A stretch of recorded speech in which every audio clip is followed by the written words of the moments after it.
మనందరి ప్రీతమ నాయకులు యువగలం రథసారథి యువత ఆశాజ్యోతి ఈ రాష్ట్రాన్ని సమూల మార్పులు చేయడానికి విశేషంగా కృషి చేస్తున్న మన యువ నాయకులు మన ప్రీతమ యువనేత తెలుగుదేశం పార్టీ కార్యనిర్వాహక అధ్యక్షులు శ్రీ నారా లోకేష్ గారికి స్వాగతం సుస్వాగతం.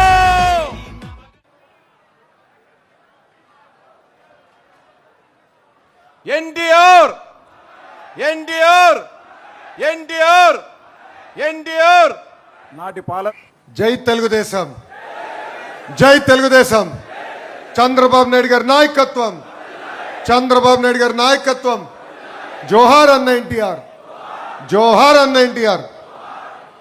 ఈరోజు వేదిక పైన మేమందరం కూర్చోగలుగుతున్నామంటే దాని వెనకాల వేదిక ముందలున్న తెలుగుదేశం పార్టీ కార్యకర్తల కష్టం, చెమట ఉంది. ఎన్ని రకాలుగా ఇబ్బంది పెట్టినా ఎత్తిన పసుపు జెండా దించకుండా మడిమ తిప్పకుండా తెలుగుదేశం పార్టీకి కాపలా కాసింది తెలుగుదేశం పార్టీ కార్యకర్తలే. మీకు ఎంత చేసినా మీ రుణం నేను తీర్చుకోలేను. ఆనాడు యువగలం పాదయాత్రలో నేను ఇదే గడ్డపై పాదయాత్ర చేస్తే ఆనాటి పాలకులు నా పైన కోడిగుడ్లు విసిరేశారు. అయినా కార్యకర్తలు ఒకే ఒక మాట చెప్పారు, తగ్గేదే లేదు, ముందరికి నడుద్దామని. అడుగడుగున ఇబ్బంది పెట్టాలని ప్రయత్నించారు, కానీ మనం భయపడలేదు. మీ లోకేష్ యువగలం పాదయాత్ర ఆపేదానికి ప్రయత్నించారు. ఆనాడు GO1 తీసుకొస్తే మడిచి ఎక్కడ పెడతావో పెట్టుకోపో, ఈ యువగలం పాదయాత్ర ఆగద్దని చెప్పా. ఎప్పుడూ ఊహించిన విధంగా 175 స్థానాల్లో మనం పోటీ చేస్తే 164 స్థానాలు మనం కైవసం చేసుకుంటాం జరిగింది. అంతేకాదు దేవుడి గడప కడప గడ్డ. కడప జిల్లా అనేది తెలుగుదేశం పార్టీ కంచుకోటలాగా ఉండేది. అలాంటిది సుమారుగా 2 ఎన్నికలు మనం ఇబ్బంది పడ్డాం.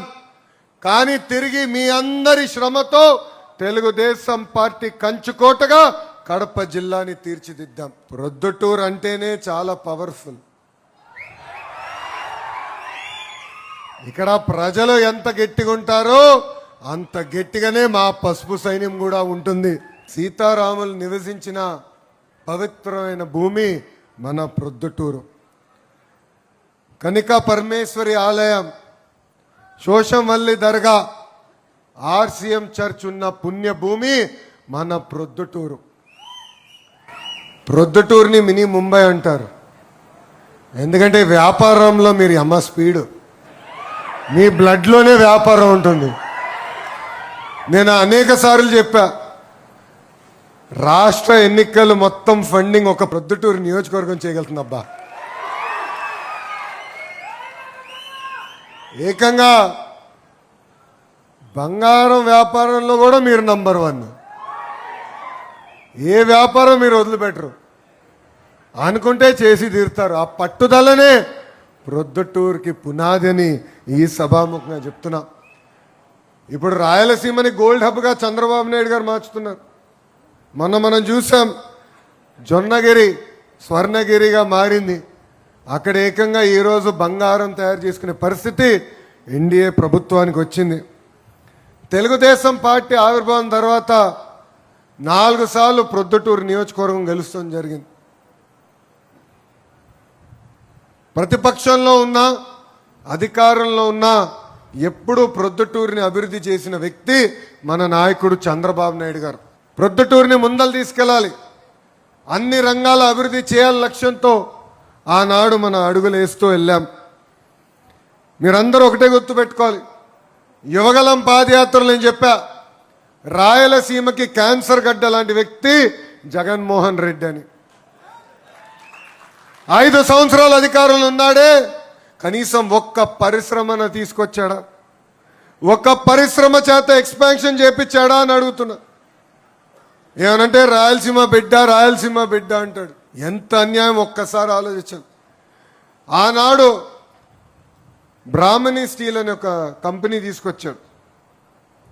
ఆ కంపెనీకి సుమారుగా 11,000 ఎకరాలు 18,000 రూపాయలకి ఇచ్చారు.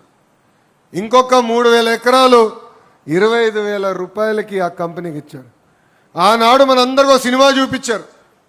ఆ ఉక్కు ఫ్యాక్టరీ వల్ల 10,000 మందికి ఉద్యోగాలు, ఇండైరెక్ట్గా 1,00,000 మందికి ఉద్యోగాలు వస్తుందని. ఆ ఫ్యాక్టరీ వస్తుంది కనుక ఒబ్బలాపురం గన్లు కూడా ఇస్తున్నామని ఆనాడు చెప్పారు. గన్నులు దవ్వుకున్నారు. కంపెనీ పేరు కూడా రెడ్ గోల్డ్ అని పేరు పెట్టారు. డబ్బులంతా విదేశాలకు పంపించేశారు. అంటే ఎంత అన్యాయమో చూడండి. 14,000 ఎకరాలు ఇచ్చారు. ఒక్క పరిశ్రమను వచ్చిందా? ఒక్కరికైనా ఉద్యోగం వచ్చిందా? స్టీల్ బయటికి వచ్చిందా అని అడుగుతున్నాం. అదే మనం కష్టపడి ఈరోజు పరిశ్రమలు తీసుకొస్తే ఆ పార్టీలో ఒక జంపింగ్ జపాంగ్ ఉన్నాడు. ఎవడో మీకే బాగా తెలుసా బా, మన దగ్గర నుంచే పోయినాడు, అన్ని అనుభవించి పోయినాడు జంపింగ్ జపాంగ్. అక్కడికి వెళ్ళి పెద్ద మాటలు మాడుతున్నాడు. అయా నువ్వు ఇన్ని మాటలు మాడుతున్నావే, మీ నాయకుడిని ముందల ప్రశ్నించు. 5 సంవత్సరాలు కడప జిల్లాకి పీకింది ఏంటని అడుగుతున్నా. చివరికి పులివెందల కూడా నీళ్ళిచ్చింది మన నాయకుడు చంద్రబాబు నాయుడు గారు. వాళ్ళు మాటలు మాడుతారు. సోలార్ కంపెనీ తీసుకొస్తే ఏదో అన్యాయం జరిగిందంటారు. దాల్మియా సిమెంట్స్ ఎక్స్పాన్షన్కి తీసుకొస్తే ఏకంగా ఆ ఊర్లని తిరిగి మీరు అంగీకరించదని చెప్తారు. ఇన్ఫ్యాక్ట్ అదే నాయకులు అధికారులు ఉన్నప్పుడు ఆ ఫ్యాక్టరీకి లీగల్ నోటీస్ పంపించి ఎందుకు మిమ్మల్ని మూయకూడదని కూడా నోటీస్ ఇష్యూ చేశారు. అడిగాను ఆ కంపెనీ యజమాని, ఎందుకు వచ్చింది అబ్బా నీకు లీగల్ నోటీస్ అంటే, నెల మామూలు పంపించమన్నారు, నేను ఇవ్వనని చెప్పాను, అందుకే నాకు లీగల్ నోటీస్ ఇచ్చారబ్బా అని చెప్పాడు. అంటే ఒక కంపెనీని తరిమేసేదానికి ఎన్ని రకాలుగా ప్రయత్నించారో ఇది ఇక్కడున్న కడప ప్రజలందరూ ఒక్కసారి గమనించాలి. అదే మన ముఖ్యమంత్రి చంద్రబాబు నాయుడు గారు 4వ ప్రమాణ స్వీకారం చేసిన వెంటనే ఏకంగా JSW పనులు పరిగెత్తిస్తున్నాం. SAL ద్వారా ఈరోజు సోలార్ విద్యుత్ తయారు చేసే పరిశ్రమను తీసుకొచ్చాం. అంతేకాదు ఇప్పుడు దాల్మియా సిమెంట్స్, స్మార్ట్ కిచెన్స్, ఐటీలో కూడా పెద్ద ఎత్తున యువకుల్ని ప్రోత్సహించేదానికి స్టార్టప్ సెంటర్ కూడా ఏర్పాటు చేసింది ఈ కూటమి ప్రభుత్వం. ఇక్కడితోనే ఆగం. కడప జిల్లాకి పరిశ్రమలు తీసుకొస్తాం. హార్టికల్చర్లో కూడా పెద్ద ఎత్తున ప్రోత్సహించే బాధ్యత మనం తీసుకుంటామని ఈ సభాముఖంగా మీ అందరికీ తెలియజేస్తున్నాం. గొడ్డలి పార్టీ అధికారంలో ఉన్నప్పుడు ప్రొద్దుటూరు నియోజకవర్గంలో ఏం జరిగిందో ఒక్కసారి మనందరం గమనించాలి. ఎందుకంటే మనం కూడా మర్చిపోతాం. ఈరోజు పోలీస్ సోదరులందరూ సెల్యూట్ కొట్టినప్పుడు కష్టకాలాలు మర్చిపోతాం. నాకు ఇప్పుడు కూడా గుర్తుంది, ఆనాడు చంద్రబాబు నాయుడు గారిని ఇంటి నుంచి బయటికి రానిలేదు. ఏ గేట్ల దగ్గర అయితే ఈరోజు సెల్యూట్ కొడుతున్నారో ఆ గేట్లకి తాళ్ళు కట్టించారు జగన్. మన నియోజకవర్గానికి చెందిన మన నాయకుడు నందన్ సుబ్బయ్యని ఎంత కిరాతకంగా చంపేశారో మనందరం చూసాం. ఆ కుటుంబానికి అండగా నిలబడింది తెలుగుదేశం పార్టీ. ఆ పిల్లల్ని ఈ రోజు కూడా చదివిస్తుంది మన తెలుగుదేశం పార్టీ. ఇది ఇక్కడున్నా మనందరం మర్చిపోకూడదు. కష్టకాలాలు ఎప్పుడు మర్చిపోకూడదు. ఎంత ఇబ్బంది పెట్టామో మనందరం ఒక్కసారి గుర్తుపెట్టుకోవాల్సిన అవసరం ఉంది. నేను కూడా ఇప్పుడు నలిసిపోతే యుగలం పాదయాత్ర పుస్తకం తిప్పుతా. అప్పుడు గుర్తొస్తున్నారు, ఇంత కష్టపడ్డాం, ఇంత ఇబ్బందులు ఎదుర్కొన్నాం, ఈ కష్టానికి ఏముంది, ఇంకొక 5 గంటలు కష్టపడదాం అన్న ఆలోచన నాకు వస్తుంది. సో ప్రతిపక్షాలు అనేక ఇబ్బందులు ఎదుర్కొన్నాం. ఇది మనందరం గుర్తుపెట్టుకోవాలని ఈ సభాముఖంగా కోరుతున్నాం. మనందరం చూసాం, వాళ్ళ హయాంలో బ్రహ్మణి స్టీల్ కుంభకోణం జరిగితే మన హయాంలో JSW తీసుకొచ్చాం. వాళ్ళ హయాంలో ఏకంగా రక్తం పారితే ఈరోజు మన హయాంలో కడప జిల్లాలో ఉద్యోగాలు పారుతున్నాయి. వాళ్ళ హయాంలో ఫ్యాక్షనిజం ఉందంటే మన హయాంలో ఫ్యాక్టరీలు తీసుకొచ్చిన ఘనత. ఇది ప్రతి కార్యకర్త గుర్తుపెట్టుకోవాలి. ప్రతి గడప దొక్కినప్పుడు ప్రజల్లోకి తెలియజేయాలని ఈ సభాముఖంగా కోరుతున్నాం. మీ అందరూ తెలుసు, 2025 మహానాడున మారుతున్న కాలానికి సిద్ధాంతాలు కూడా కొన్ని మెరుగుపరుచుకున్నాం. 6 శాసనాలు మనం ప్రకటించుకున్నాం. దాంట్లో నాకు మనసుకు దగ్గరగైన శాసనం కార్యకర్తనే మా అధినేత. ఇది చెప్పి వెళ్ళిపోతాం కాదు. నియోజకవర్గానికి గౌరవ ముఖ్యమంత్రి చంద్రబాబు నాయుడు గారు కానీ మీ లోకేష్ వచ్చినప్పుడు కార్యకర్తలు కలిసి వేరే కార్యక్రమాలకు వెళ్తాం జరుగుతుంది. ఏనాడు మిమ్మల్ని కలవకుండా మేము తిరిగి వెళ్తాం జరగట్లేదు. ఎందుకంటే కార్యకర్తలు తెలియాలి, మీ సమస్యలు మేము తెలుసుకోవాలి, ఆ సమస్యలు పరిష్కరించే మార్గంలో మేము పనిచేయాలని. ఇక్కడున్న కార్యకర్తలందరూ విషయం కోరుతున్నాం. మంది ఒక పెద్ద కుటుంబం, 1,06,00,000 సభ్యులున్న కుటుంబం. ఇబ్బందులు ఉంటాయి, సమస్యలు ఉంటాయి, మనం కూర్చుని మనం పరిష్కరించుకోవాలి. చిన్న కుటుంబంలో కూడా సమస్యలు ఉంటాయి, మనం బయటికి చెప్పుకో, మనం కూర్చుంటాం, కుటుంబం పెద్ద దగ్గరికి వెళ్తాం, ఈ సమస్యను ఎలా పరిష్కరించాలని అడుగుతాం. ఈరోజు క్లస్టర్ ఉంది, బూత్ ఉంది, దానిపైన యూనిట్ ఉంది, గ్రామ పార్టీ ఉంది, క్లస్టర్ ఉంది, మండల్ ఉంది, లేదంటే డివిజన్ ఉంది, ఏకంగా నియోజకవర్గం ఉంది. దాని తర్వాత పార్లమెంట్ పార్టీ అధ్యక్షులు ఉన్నారు, జోనల్ కోఆర్డినేటర్ ఉన్నారు, ఇన్ఛార్జ్ మార్చులు ఉన్నారు. మన సమస్యలు పరిష్కరించే వరకు మనం వదిలిపెట్టకూడదు. పార్టీలో సంస్కరణలు తీసుకొచ్చడానికి నేను అహర్నిశలు కష్టపడ్డా. మీరందరూ అనుకోవచ్చు లోకేష్కి ఏముంది, చాలా తేలికైన పని, చిట్కేస్ట్ అయిపోతుంది. జిల్లా వ్యవస్థ నుంచి పార్టీ వ్యవస్థ తీసుకొచ్చేదానికి నాకు 3 పాలిట్ బ్యూరో మీటింగ్లు పట్టింది. చాలా మంది అంగీకరించలేదు మొదటిసారి, రెండోసారి మళ్ళీ ప్రయత్నించా, 50% స్ప్లిట్ వచ్చింది. నేను వదిలిపెట్టలా. మీటింగ్ అయిన తర్వాత మళ్ళీ పెద్దలతో మాట్లాడా, మళ్ళీ నెక్స్ట్ పాలిట్ బ్యూరో మీటింగ్ తీసుకొచ్చి అనుకున్న సంస్కరణలు నేను సాధించా. ఇది మీ అందరికి ఎందుకు చెప్తున్నానంటే, సమస్యలు ఉంటాయి, పరిష్కరించుకోవాల్సిన బాధ్యత మనందరిపైన ఉందని మీకు తెలియజేస్తున్నాం. అంతేగాని మీడియాకి ఎక్కి మనము పార్టీని ఇబ్బంది పెట్టే పరిస్థితి రాకూడదు. ఈరోజు నేను అనుకున్న నిర్ణయాలకి అన్నీ బాబు గారు అంగీకరించవచ్చు, నేను అనుకునే అన్నీ అవ్వకపోవచ్చు. బాబు గారితో నేను చర్చిస్తా 4 గోడల మధ్యన, బాబు గారితో హోరాహోరీగా మాడతా 4 గోడల మధ్యన. బయటికి వచ్చిన తర్వాత ఒకే నినాదం, జై తెలుగుదేశం, జై చంద్రబాబు నాయుడు గారు. ఇది ఇక్కడున్న ప్రతి కార్యకర్త గుర్తుపెట్టుకోవాలని కోరుతున్నా. పెద్దలు వరదరాజుల రెడ్డి గారు ఈరోజు శాసనసభ్యుడిగా మన ముందలు ఉన్నారు. వరదరాజుల రెడ్డి గారు కూడా కొన్ని విషయాలు చెప్పదలుచుకున్నారు. ప్రతిపక్షంలో నేను పాదయాత్ర చేసినప్పుడు అనేక మంది నాయకులు నాతో నడిచారు, కార్యకర్తలు నాతో నడిచారు. వాళ్ళందరూ ఎవరో మనకు అందరికీ బాగా తెలుసు. వాళ్ళందరినీ కూడా కలిసికట్టుగా తీసుకెళ్లి ప్రోత్సహించాల్సిన బాధ్యత పెద్దలుగా మీ పైన ఉందని ఈ సభాముఖం మీకు తెలియజేస్తున్నా. ఇక్కడ వర్గాలు ఉండవు, ఒకే పార్టీ, అది తెలుగుదేశం పార్టీ ఉంటుంది. ఎవరన్నా వర్గాలు చేయాలనుకుంటే తలుపురు సిద్ధంగా ఉంది, మీరు వెళ్ళొచ్చు. ఆ వర్గాల వల్లనే పార్టీ నష్టపోతుంది, ఆ వర్గాల వల్లనే కంచుకోట లాంటి కడప జిల్లాలో మనం ఇబ్బంది పట్టాం.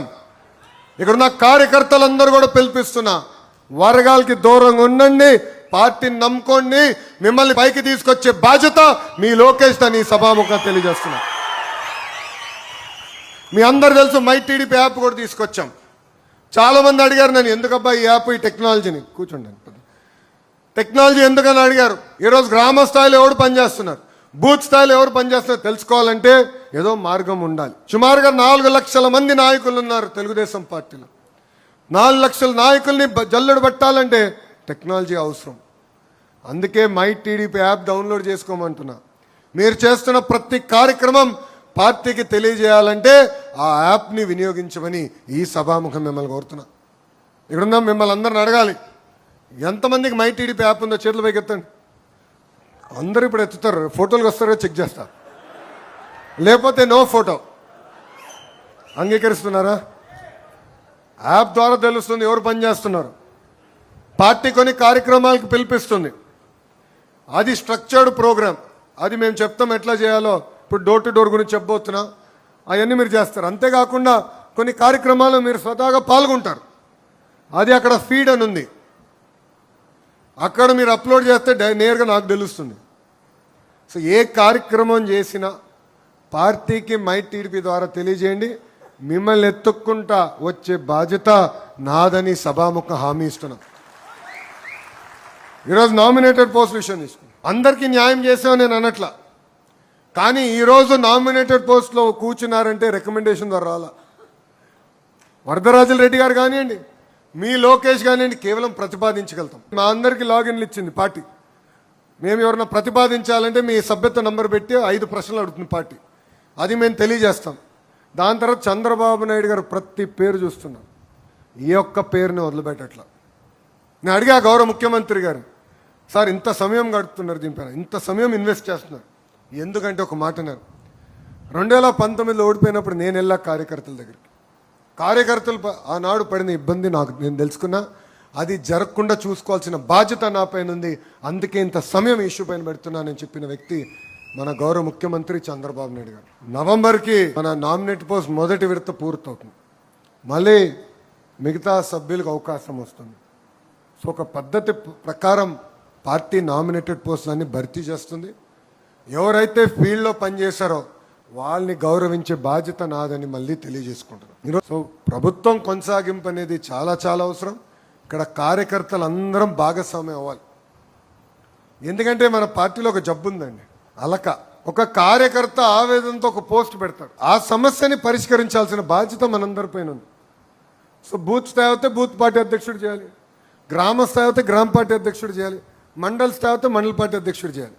సమస్యలు ఉంటాయని చెప్పారు, కానీ సమస్యలు పరిష్కరించుకోవాల్సిన బాధ్యత మనందరిపైన ఉంది. వ్యవస్థ ఉంది, మీకోసం పనిచేస్తున్నాం. ఏ సమస్య చిన్నది కాదు, ఏ సమస్య పెద్దది కాదు. సమస్య ఉంటే అది పరిష్కరించుకోవాలి. కూర్చుందాం, ఓర్పు సహనంతో మన సమస్యలు మనమే పరిష్కరించుకోవాలి. కానీ అలిగి ఇంట్లో పడుకుంటే నష్టపోయేది మనమే. 5 సంవత్సరాలు నరకం అనుభవించాం, 5 సంవత్సరాలు ప్రాణహానితో బతికాం. మళ్ళీ అదే పరిస్థితి వస్తుంది. ఇది మనందరం గుర్తుపెట్టుకోవాలి. ఈరోజు జనసేన పార్టీ ఉంది, ఇంకో పక్కన భారతీయ జనతా పార్టీ ఉంది. మన 3 పార్టీలు కలియక ఆంధ్ర రాష్ట్ర అభివృద్ధి కోసం, ఆంధ్ర రాష్ట్ర ప్రగతి కోసం ఆంధ్ర రాష్ట్రాన్ని ముందలు తీసుకెళ్ళదు. సో మన కుటుంబం కాస్త కొంచెం పెద్ద కుటుంబం. జనసేన ముసుగులో ఎవరో ఒకరు మనం తిట్టాడు, వైకాపోలు తిడతారు. జనసేన అని పేరు పెట్టుకుని ఆ రంగులు పెట్టుకుని మనని తిడతారు. మనకు ఆవేదన వచ్చి మనం తిడతాం, అంటే మన మధ్య చిచ్చు పెడతాం. లేదంటే భారతీయ జనతా పార్టీ ముసుగులో మనం తిడతారు, లేదంటే మన ముసుగులో వాళ్ళని తిడతారు. అంటే మన మధ్యలో ఐక్యత లేకుండా చేయాలని ప్రయత్నిస్తారు. కానీ మీ అందరూ ఒకటి చెప్తున్నా, ఏది ఏమైనా ఈ 3 పార్టీలు కలిసికట్టుగా ఉంటాయి, కలిసికట్టుగా రాష్ట్రాన్ని అభివృద్ధి చేస్తాయి. ఇది నేను ఎందుకు చెప్తున్నానంటే, ఇండియా టుడే కాన్క్లేవ్ గెలిగా మొన్నటిగా, దాని ముందర దానికి వెళ్ళా. అక్కడ వాళ్ళు అడిగారు 29 మీరు కలిసే పోటీ చేస్తున్నారంటే, ఎస్ 29 మేము కలిసే పోటీ చేస్తున్నాం అని చెప్పా. ఆ వీడియో మా పవన్ అన్న చూశారు. అన్న చూసిన తర్వాత నాకు ఫోన్ చేసి, అరే 3 టర్మ్లు అంటే నువ్వు 1 టర్మ్ అంటున్నావు ఏంటినా అన్నాడు. అన్న నేనేదో అక్కడ అడిగిన ప్రశ్న సమాధానం చెప్పా. 100% 3 కాదు 5 టర్ములు కలిసికట్టుగా పోటీ చేద్దాం, ఆంధ్ర రాష్ట్రాన్ని కలిసికట్టుగా నంబర్ 1 చేద్దాం అని చెప్పాను. ఈరోజు ప్రధానమంత్రి గారు కూడా అహర్నిశలు కష్టపడుతున్నారు. మనం అడిగిన అన్ని కోరికలను తీరుస్తున్నారు. విశాఖ ఉక్కు ప్రైవేటీకరణ చేయొద్దన్నాం, చేయలేదు. విశాఖకి రైల్వే జోన్ మనం ఇచ్చారు. అనంతపూర్కి ఏకంగా ఫైటర్ జెట్లు తయారు చేసే పరిశ్రమలు ఇవ్వండి అంటే ఇచ్చారు. బీపీసీఎల్ రిఫైనరీ ఇవ్వండి అంటే ఇచ్చారు. ఇట్లా అడిగిందంతా ఒక సిస్టమేటిక్గా ఆయన చేసుకుంటూ వెళ్తున్నారు.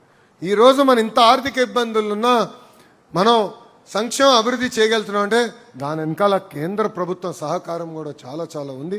ఇది మనందరం గుర్తుపెట్టుకోవాలి. 3 పార్టీ కలయిక కేవలం రాష్ట్రానికే కాదు దేశానికి కూడా చాలా అవసరం. ఎందుకంటే right time, right person, right leader. ఈరోజు నరేంద్ర మోడీ గారు ప్రధానమంత్రిగా, గౌరవ ముఖ్యమంత్రి చంద్రబాబు నాయుడు గారు ముఖ్యమంత్రిగా మనం నడిపించగలుగుతున్నారు. కనుకనే మనకు సమస్యలు లేకుండా ముందరికెళ్తున్నాం.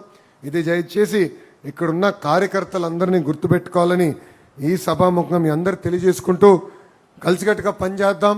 నాడు నేడు ఎప్పుడు నా నినాదం ఒకటే, కార్యకర్తనే మా అధినేత. సో మీకు అందుబాటులో ఉంటాం, మీ సమస్యలు పరిష్కరిస్తాం, అహర్నిశలు కష్టపడతామని ఈ సభాముఖంగా మీ అందరు తెలియజేసుకుంటూ 2-3 విషయాలు.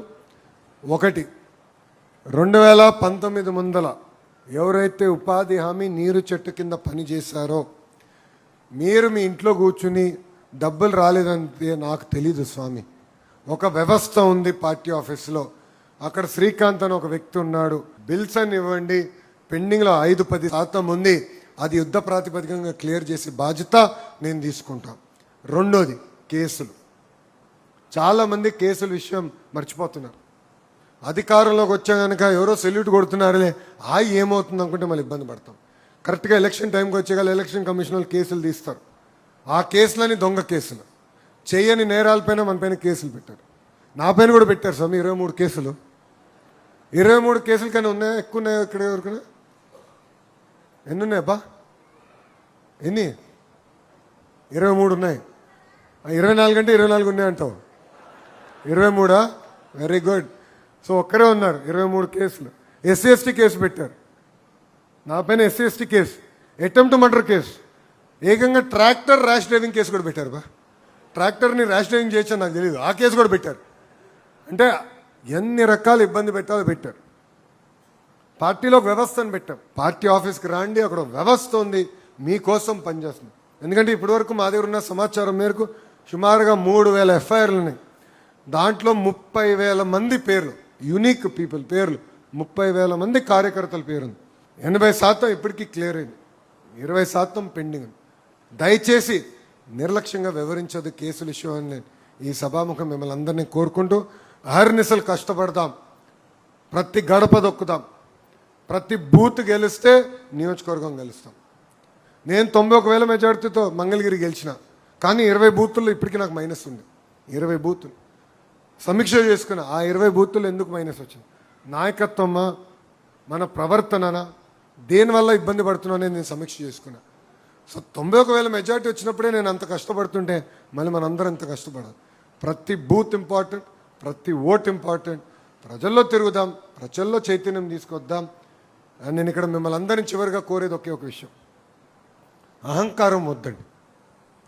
151 సీట్లు 11 అయిందంటే దానికి కారణం అహంకారం. అహంకారంతో ఎప్పుడైతే వివరిస్తామో ప్రజలు ఒప్పుకోరు. తప్పు చేసినా ప్రజలు క్షమిస్తారు. తప్పు చేస్తే ప్రజల దగ్గరికి వెళ్ళి క్షమించండి, నేను తప్పు చేశానంటే క్షమిస్తారు. ఒక 2 పనులు తక్కువ చేసినా క్షమిస్తారు. కానీ అహంకారంతో ఎప్పుడైతే మనం వివరిస్తామో ప్రజలు మనకి ఫుల్ స్టాప్ పెడతారు. 151 11 అయింది. ఇది మనందరం గుర్తుపెట్టుకుని ప్రజలతో మమేక్యవాలి, ప్రజలతో అటాచ్మెంట్ ఉండాలి. ఎమోషనల్ అటాచ్మెంట్ ఏర్పడినప్పుడే మనం గెలవగలుగుతున్నాం. చాలామంది అడిగారు, మంగళగిరి నియోజకవర్గంలో మీకు అంత మెజార్టీ ఎందుకు వచ్చింది? అటాచ్మెంట్ ఏర్పడింది. మంగళగిరి వాళ్ళు ఎవరో ఎప్పుడు కలవాలన్నా, వేరే ఏ పనులున్నా మానేసుకుని మంగళగిరి ప్రజల్ని ఫస్ట్ కలుస్తాం. అన్ని సమస్యలను పరిష్కరించలేకపోవచ్చు, కానీ కూర్చుంటా, వాళ్ళతో మాట్లాడతా, చేయగలిగినంత వరకు వాళ్ళ సమస్యలను పరిష్కరిస్తాం. సో అటాచ్మెంట్ అనేది మీరు ఏర్పాటు చేసుకోవాలి. ఇక్కడ మీరు అందరికి ఉందా అటాచ్మెంట్? ఈరోజు బూత్ స్థాయిలో యూనిట్, క్లస్టర్, గ్రామ, మండల, స్టేట్ కమిటీలు వచ్చారు, ఫర్ నియోజకవర్గ కమిటీలు వచ్చారంటే అటాచ్మెంట్ ఉంది కనుక వచ్చారు. కానీ అధికారులు వచ్చినప్పుడు కొంచెం స్పీడ్గా మాట్లాడచ్చు, స్పీడ్గా వివరించవచ్చు. అది చేయొద్దండి. అధికారంలో ఉన్న ప్రతిపక్షంలో ఉన్నట్టే ఆలోచించండి, అట్లనే పనిచేద్దామని ఈ సభాముఖం మీ అందరికి తెలియజేసుకుంటూ అహర్నిశలు కష్టపడదాం, పార్టీ కోసం పనిచేద్దాం. అంతేకాకుండా ఒక చిన్న విషయం మర్చిపోయాను, కార్యకర్తల ఆరోగ్యం చూసుకోవాల్సిన బాధ్యత నా పైన ఉంది. ఇక్కడ ఏం జరుగుతుందంటే, క్లస్టర్ యూనిట్ వాళ్ళు ట్రైనింగ్కి వచ్చారు, రక్త పరీక్షలు చేయించాం. ఆ రక్త పరీక్షలు చేసినప్పుడు 75% మంది ఐదర్ షుగర్ ఫ్యాక్టరీ అయ్యారు, లేదంటే సాల్ట్ ఫ్యాక్టరీ అయ్యారు, లేదంటే ఆయిల్ ఫ్యాక్టరీ. ఆయిల్ అంటే కొలెస్ట్రాల్, సాల్ట్ అంటే బీపీ, షుగర్ డయాబెటీస్. సో 75% మంది ఏదో రకమైన ఫ్యాక్టరీ అయ్యారు. సో మీ ఆరోగ్యం కూడా కాపాడుకోవాలి స్వామి. సో ఇప్పుడు రాష్ట్ర వ్యాప్తంగా రక్త పరీక్షలు ఏర్పాటు చేయాలని నిర్ణయం తీసుకున్నాం. సిస్టమేటిక్గా పైలట్లు జరుగుతున్నాయి. మీ వివరాలు వచ్చిన తర్వాత డైట్ మారాలా, ఎక్సర్సైజ్ చేయించాలా, అవసరమైతే మందులు కూడా ఉచితంగా అందించే బాధ్యత తెలుగుదేశం పార్టీ తీసుకోబోతుంది. కానీ రక్త పరీక్షలు మీరు చేయించుకోవాలి. అదో పెద్ద పంచాయతీగా ఉంది నాకు. మా మంగళగిరిలోనే నాకు సినిమా చూపిస్తున్నారు మా వాళ్ళు. అనామ ఎప్పుడు చేయించుకోలేదు, ఇంజక్షన్ అంటే నాకు భయం. కానీ చేయించుకోవాలి కదా, ఆరోగ్యం ఎలా ఉందో తెలుసుకోవాలంటే రక్త పరీక్షలు చాలా చాలా అవసరం. సో మీ సహకారం ఉండాలి. మీ ఆరోగ్యం నా బాధ్యత అనే గౌరవ ముఖ్యమంత్రి గారు, మన జాతీయ అధ్యక్షులు వారు చెప్తాం జరిగింది. సో ఆ కార్యక్రమంలో కూడా మీ సహకారం ఉండాలని ఈ సభాముఖంగా మీ అందరు తెలియజేసుకుంటున్నాను. చివరిగా కార్యకర్తలందరినీ కలుస్తా, తోపులాట వద్దు. 1 గంట కాదు, 2 గంటలు కాదు, 3 గంటలైనా కార్యకర్తల్ని కలిసిన తర్వాతనే నేను తిరిగి వెళ్తా. ఏ కార్యక్రమాలు అయితే చేయాలనుకున్నా అన్నీ చేసుకున్నా. దాల్మే సిమెంట్ అయిపోయింది, స్కూల్ సర్ప్రైజ్ విజిట్ అయింది. మన సుధాకర్ యాదవ్ గారిని కూడా వెళ్ళి కలిసాను, ఎందుకంటే వాళ్ళ తల్లి గారు చనిపోయారు. వెళ్ళాను. ఇంకా నాకు వేరే ఏం పని లేదు ఈరోజు. మిమ్మల్ని కలిసిన తర్వాతనే తిరిగి అమరావతికి వెళ్తా. సో కంగారు పడద్దు, తోపులాట వస్తుంది. ఓకేనా? అందరికీ నమస్కారం. జై తెలుగుదేశం, జై తెలుగుదేశం. చంద్రబాబు నాయుడు గారి నాయకత్వం, చంద్రబాబు నాయుడు గారి నాయకత్వం. జోహార్ అన్న ఎన్టీఆర్, జోహార్ అన్న ఎన్టీఆర్. జై హింద్, జై హింద్. Thank you. అందరికి నమస్కారం. మీ వివాహాది శుభకార్యములకు, పుట్టిన రోజులకు, మీటింగులకు అత్యాధునిక సదుపాయాలతో ప్రొద్దుటూరు వాసవి సర్కిల్ వద్ద నుంచి అతి సమీపాన మీకు అందుబాటు ధరలలో happy banquet AC function hall మీకు స్వాగతం పలుకుతుంది. మా ఫంక్షన్ హాల్ నందు వంట సామాగ్రి మరియు విశాలమైన కార్ పార్కింగ్, అతి తక్కువ మెయింటెనెన్స్ ఖర్చుతో ఏ ఫంక్షన్ అయినా మా happy banquet AC function hall నందు జరుపుకొని ఆనందాన్ని పొందండి. బుకింగ్ కొరకు సంప్రదించండి. మా సెల్ నంబర్ 9100600238 7799 000211.